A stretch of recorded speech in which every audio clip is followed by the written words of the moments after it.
afternoon. At the tone, Pacific Daylight Time will be 5, 4, and 30 seconds. What? Oh my God, we're having an earthquake. Wait a minute. Hold on. Can you feel that? Yes, I sure can. Okay, this is interesting. There go the lights. Oh.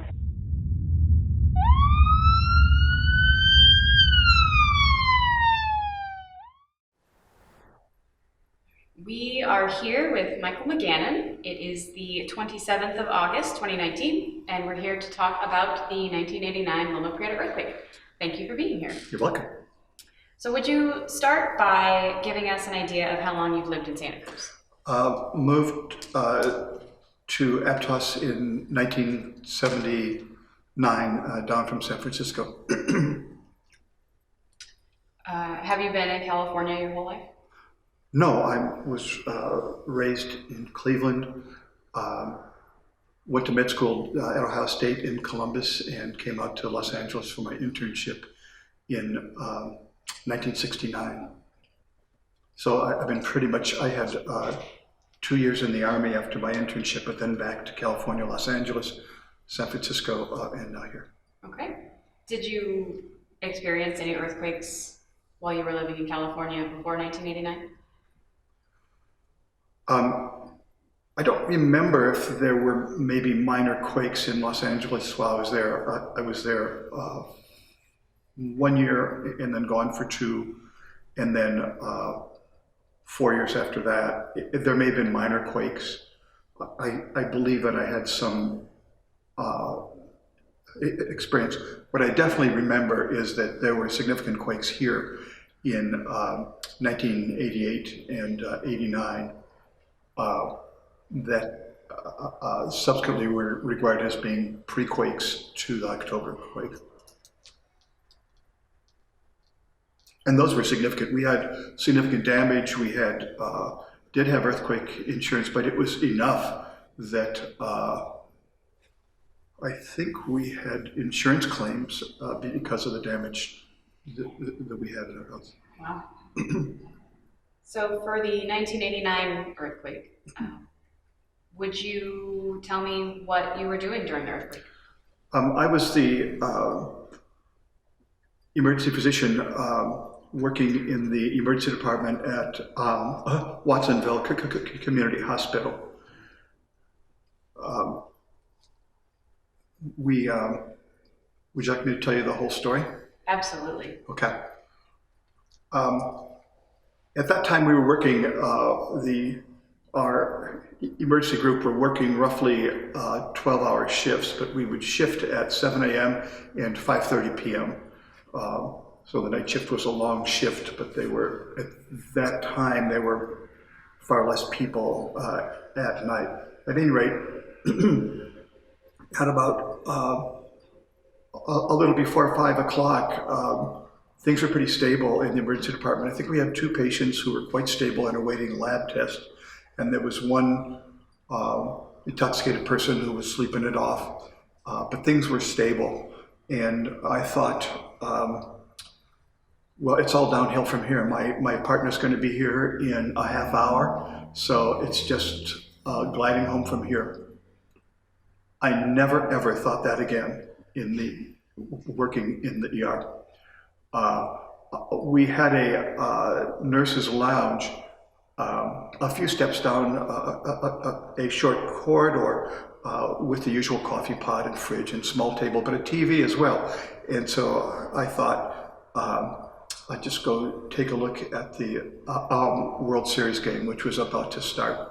So I walked down to the lounge, and from the door there was a long corridor leading to the door into the surgical department, into the ORs, and along that wall were nice framed pictures. And I turned on the TV, and all of a sudden things started to shake. There started with a big rumbling, deep, very, very full, pervasive rumbling, and then things started to really, really shake hard. and I just stood in the door frame, but I watched all the pictures on the walls be shaken off of the wall and shattering on the floor along the whole corridor, and there was just a chaotic noise. And in the emergency department, which as we talk, I'll call it sometimes the ED, I'll call it the ER, but you could hear the supply carts falling and emptying on the floor, just all kinds of stuff falling. The power went out. The emergency power came on quite quickly. And the shaking lasted for a substantial period of time.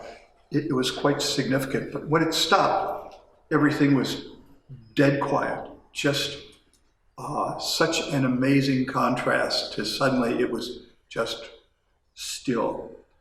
And I walked back into the ED, and the nurses had already ascertained that the patients were doing fine. They were stable. And we had designed the emergency department about 5 years before. So it was a beautifully designed emergency department. But one thing that we really had designed in was a skylight, just in case, and that turned out to be really functional. But the door out to the park is a big glass doors leading to the ambulance dock and the large parking lot. And I walked out there, and I could see great big cracks in the parking lot, and I could see scattered smoke rising from different places, and it was still absolutely quiet. And I went back in and I said to the nurses, I said, I think this was a really big one. Call a general full-scale disaster alert status, which means all hands on deck, call in all the physicians, all the nurses, and begin the disaster planning that we had. It turns out that I had, coincidentally, I had written the disaster plan, which was fortunate because I really knew what was going on. And I was the person then, because I was the doc on duty who was in charge of the disaster medical response. An administrative disaster response team would meet in a disaster control center in the administrative offices. Part of the plan was for all the physicians to be called, everybody to be called in. The telephones didn't work. And but people came. And there was a significant waiting room just outside the emergency department, and the housekeepers immediately pulled all the chairs to the side, and every available gurney in the hospital was brought down to that area to be staged. Wow. In that area.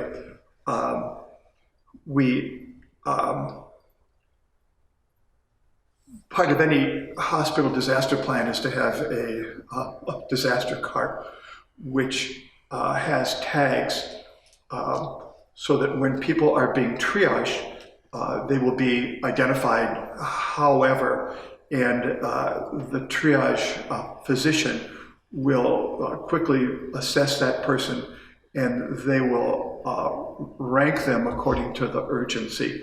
The tags have different colors, and they're kind of classic standard colors. A red tag is a person who's critically ill, needs life-saving care right now, and those people were to be sent straight into the emergency department itself.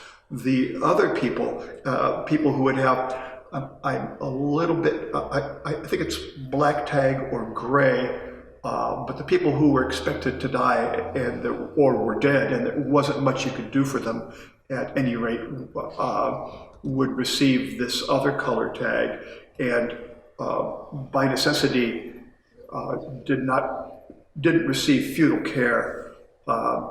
The yellow tags were people who were less severely injured but needed some kind of care, not absolutely life-saving, emergent. And I believe there were green tags. It's just been such a long time. The people with really minor things that didn't need much acute care at that time. So all those supplies and other supplies like vests to identify people and all that stuff were in the disaster cart, all ready to go for just this kind of situation. The disaster cart was kept in a storeroom right near the emergency department. A water main in the ceiling of the storeroom broke, and the storeroom was flooded. Oh, no. So we had no access to the disaster cart. Oh. Besides that, there was no water. There was a problem with the water supply in general, I guess because of that particular thing. So radiology couldn't function. A variety of the supply carts and things in the surgical department were upset, so the surgery rooms were all contaminated and would have to be cleaned before the ORs were available for surgery. So no radiology, no surgery. In the laboratory, all of the specimens and the reagents, the chemicals used for the tests, and some of the machines were all on the floor. So there was a toxic stew of all this stuff. Who knew how dangerous all that was? So the laboratory had to be just plain off limits. So we had no radiology, we had no surgery, and we had no lab. Well, I'll just have to tell you more. There were windows blown out upstairs. I believe there were windows blown out in the ICU, but the ICU nurses just worked through that. There were OB moms in labor brought down to the emergency department so they could get all the attention that they needed. So there were women in labor in the ER. And then we had all the radios were knocked out because the cell towers up on Loma Prieta were knocked out. So we had no communication with the ambulances or with the police, and essentially no other way to have a clue about what was going on. What did happen as part of the plan, and still part of the plan, is routine in any emergency department, is that the disaster plan called for shortwave operators to come in, and just right in the emergency department typically is a whole shortwave system. And so they did heroically come in, and they were our only communication with the outside.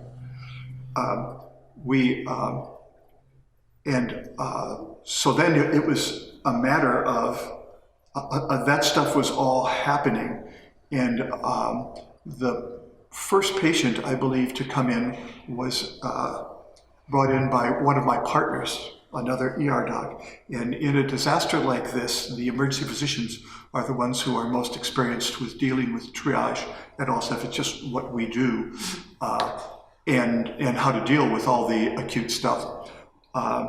He came in with his daughter, who was coming out of ballet class, I think, and was hit in the head by a brick, and was quite altered, had an altered level of consciousness, and had to be. And so she just got. So he had to immediately take her up to Santa Cruz, where there were neurosurgeons and CT scanning available, which was really good that they came in and she would be appropriately taken care of. But immediately we lost one of our ER docs. Our group was 7 people at that time. The wide variety of people responded beautifully, just as they were supposed to be. We had prior full-scale disaster drills with mobilized patients and the whole thing. So the whole staff had been drilled about this stuff, and people did respond in an appropriate way. People started to come in. Just in the beginning, before a lot of people came in, one thing, there was a lot happening at the same time. Sure. One thing is that part of the earthquake situation is that the elevators were inoperable or potentially inoperable, and so any patients who needed to come down from upstairs needed to come down via the stairs, being essentially dragged down the stairs. In the emergency department, there was a tech, an ER tech, a young woman, right after the quake happened in those early minutes, who just was panicked. She was totally flipped out and worried about what's going on with her mother at home and all that stuff. At that time, we really needed all the help we could get. It was what was necessary. But it was just like in the movies. This truly was. It's interesting how during this kind of experience, you have to be extremely focused, but then all these things were going on. And you know, as we are, you can think of different things. But this woman was freaked out, just like in the movies. And we finally had to just let her leave to go home to her mom because she was non-functional. Turns out she never came back. She would never ride on an elevator at the hospital or anything. But while that was going on, I felt like in the movies, this is what ran through my mind. I'm going to have to go, whap, whap, whap, snap out of it. But she couldn't, poor thing. So we, at any rate, people started to really pour in. Fortunately, the triage area was set up outside very quickly with all of the gurneys. People brought in big lighting systems. Fortunately, this was at 5:04 in the afternoon, and it was still pretty light. We had the advantage of the skylight in the ED, and so that was set up very efficiently. I'm going to tell you what happened in the emergency department itself, because that's where I was focused. And what I know is that our hospital was the closest hospital to the epicenter of the earthquake. It had the most structural damage to the hospital, and because of those damages, FEMA judged that it was more costly in a variety of ways, including patient dislocation, to rebuild the hospital on site rather than building a whole new hospital. So as a result of the earthquake, a whole new hospital was built. Wow. And interestingly, when the people were designing, we had people come in to design this new hospital, some architectural company, and we had designed our ER. Other ER docs would come in and say, wow, the ER we had designed. They didn't even listen to us. It's just this arrogance that was very, very disappointing. But I was enlightened to the fact that sometimes these architects can come in and do their thing and then they're gone. Right. There's no feedback after them. At any rate,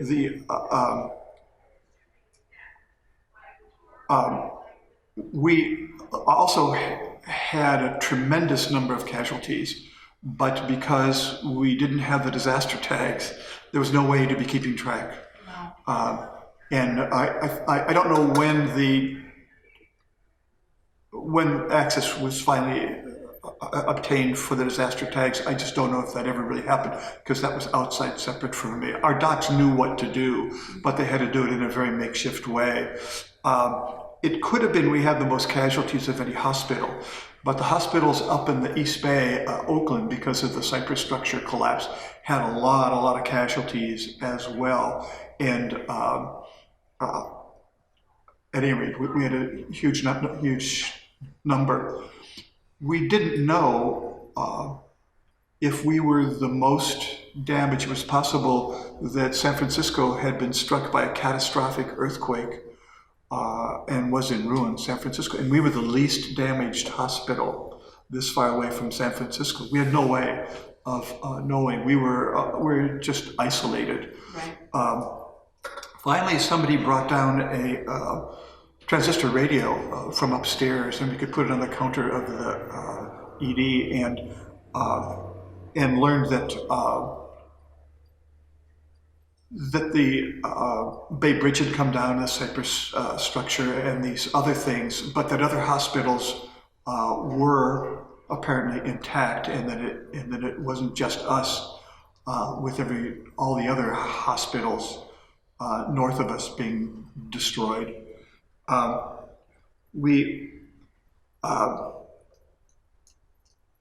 So patients started pouring in.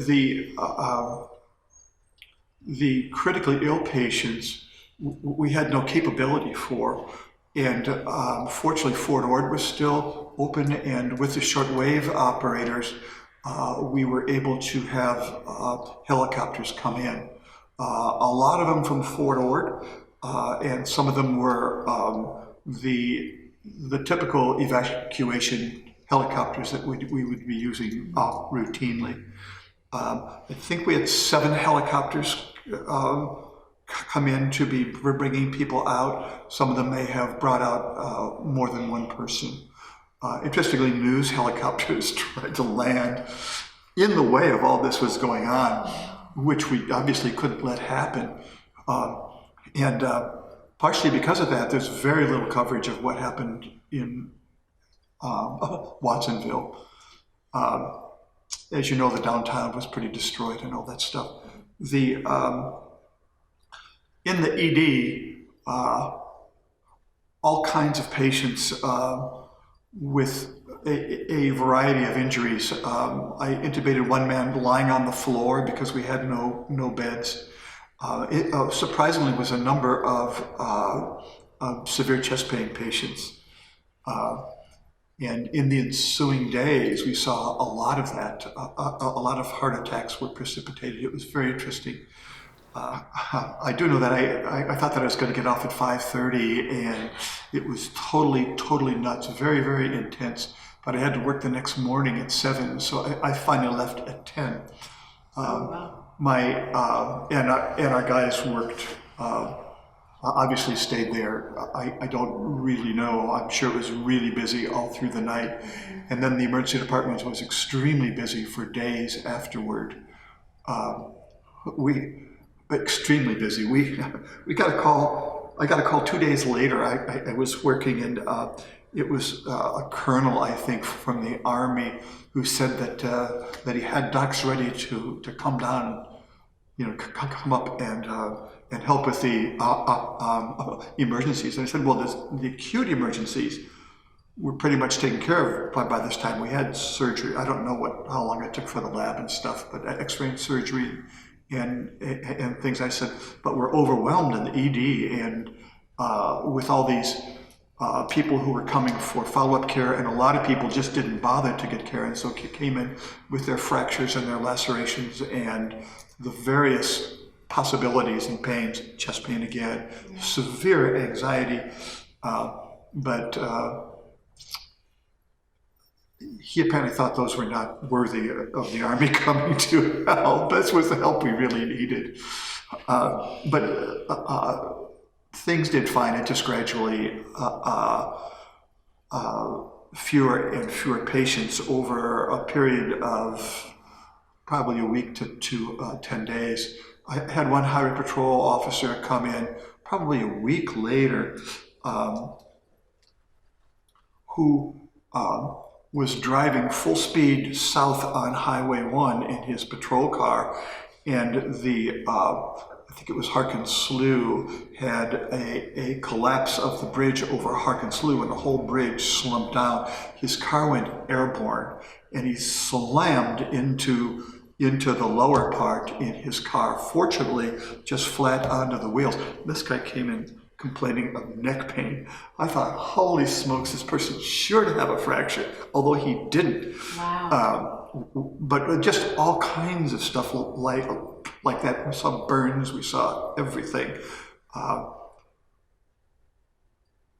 One thing early on is that where we were doing all these things and the hospital was filled with patients, the people upstairs, the nurses and staff were doing wonderfully, and the fire department came and they said, well, we're not sure how badly the hospital is damaged. You'll have to evacuate the hospital.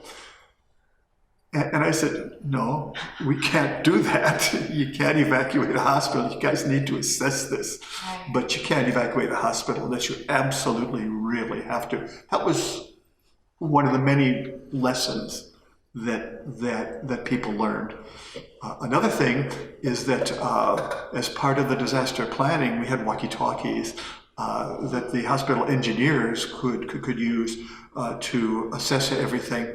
It turns out that they didn't work on the upper floors and in the stairwells and all that stuff. There's another lesson. Another thing is that there was a great big propane tank to supply the hospital. Next to the propane tank was a great big, I believe, water tank.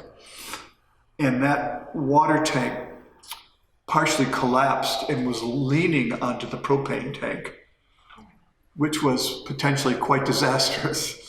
Fortunately, it didn't cause any gas leaks, but that was another lesson. And we were studied quite extensively by the state, and I believe by national people and by other hospital organizations about the earthquake planning and what worked. There were lessons from our hospital that was absolutely up to contemporary standards, and the planning was about things that everybody needed to do better. And so there were changes in the building specifications for hospitals after that, certainly statewide and perhaps nationally. And there were lessons in disaster planning that were assumed by emergency planners in a variety of ways. I'll say that one thing about this was everybody was working and nobody had any idea what happened to their own homes and their families. My wife, who is a nurse and a marriage and family therapist now, came in and could tell me how our house was. Our house had substantial damage. And she could help because of her skills, which was great. And she knew all the players, which was great. But we live on Cathedral Drive in Aptos. The house was an old 1936 summer cabin that had been single wall construction, wood stove, and we were there since 79, and but had remodeled the house in the winter of 88, 89, so it was more strongly constructed, but still post and beam foundation, 60 feet over a creek, one of the feeder creeks into Aptos Creek on Cathedral Drive. And our street, Cathedral Redwood Drive, is the closest inhabited street to the epicenter of the earthquake. We had a collected, cool, old collected stone fireplace that collapsed into the living room. This was retained from the old cabin, and the brick chimney outside collapsed through the back deck. And all of the cupboards in the living room, my wife would collect a lot of antique china and stuff. The cupboards just poured out, just everywhere. All the shelves, we had a lot of bookshelves everywhere. But the cupboards in the kitchen, it was just, I actually taped the sound of wading through all the broken glass in our kitchen. So we were out of the house for some time. Obviously no power for some time, and we could stay with friends. We always refer to our house as being the live-in seismograph because it would shake with all the aftershakes. It was really impressive. In the emergency department too, obviously you're feeling the aftershakes all the time and didn't know what more was going to happen if the big quake we just experienced was just a pre-quake. What I will say is that overall it was really impressive to me how the quake affected the emotional well-being of the entire county. It was as if there was a general depression over the entire county. Everybody was in somewhat of a state of shock. They could share. Everybody had stories to share. But that pervasive thing was very impressive to me. As I said before, the emotional impact manifesting itself with all the heart attacks and all the anxiety things that we saw in the ED was a very impressive thing. It was really significant. As that heart attacks would be a significant part of earthquake casualties. A whole lot more happened. I can't speak to everything that was happening outside because I was just so focused with what was going on inside. We were putting in chest tubes and just all kinds of stuff. And of course it was without any of the other backup. I will say that I'm really pleased and proud by the way that everybody responded. I thought that our response was just heroic and the people were really very proud. It was a pretty amazing experience. You mentioned that the hospital had a disaster plan ahead of time, and there were some difficulties executing it. Yes. You were unable to call some of the doctors to come in. Did they know, was there an agreement ahead of time that if there was an emergency, they had to come in? Yeah, that was that was part of the plan. You just assume. And so people realized there was no phone. There were no phones. People realized this was a big one, and everybody came. Nurses and docs and everybody came. It was, it was just what one would hope for. And I realized how the drills really helped, and how important that kind of disaster planning is. You just have to know. And all of the recent disasters, so many of the big shootings, the hurricanes, the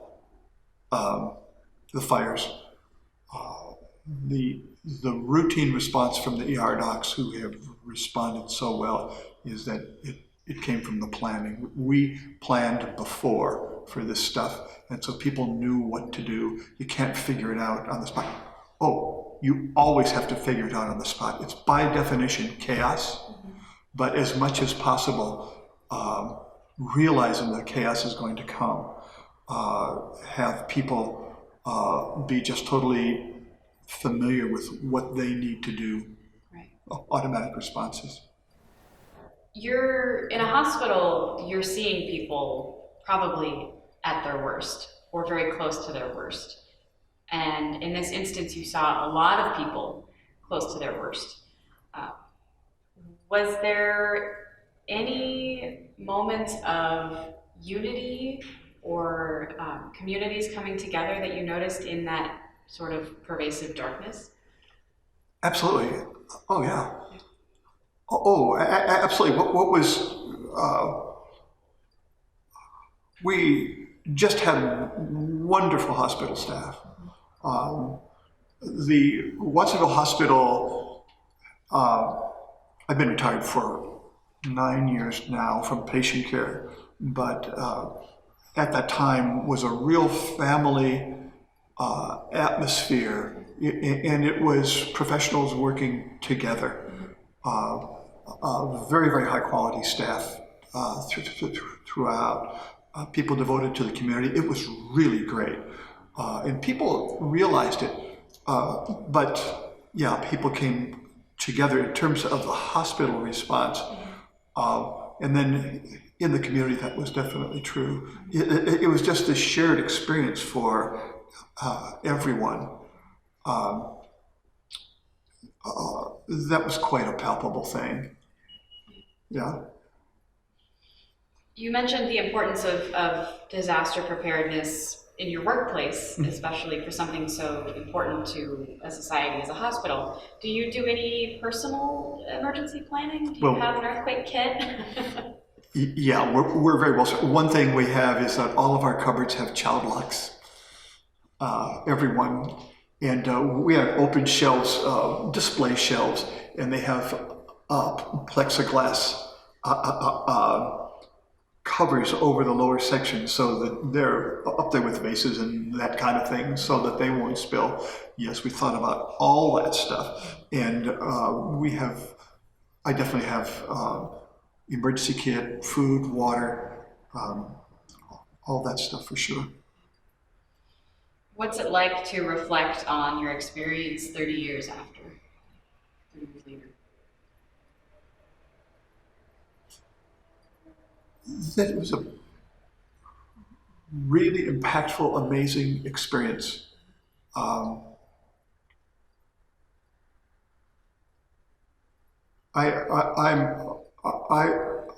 feel good about the response. I feel good about the way that we planned.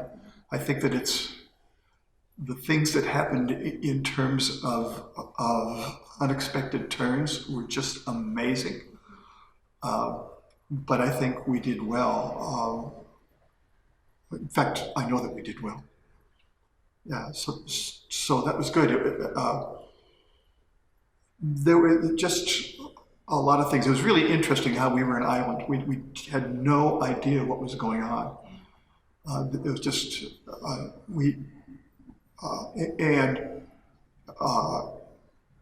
and everything that happened, all the response was the result of previous planning. You weren't teaching anybody on the spot. And it was also fascinating that the ambulances just couldn't communicate at all. I think, I'm just not sure because I wasn't outside.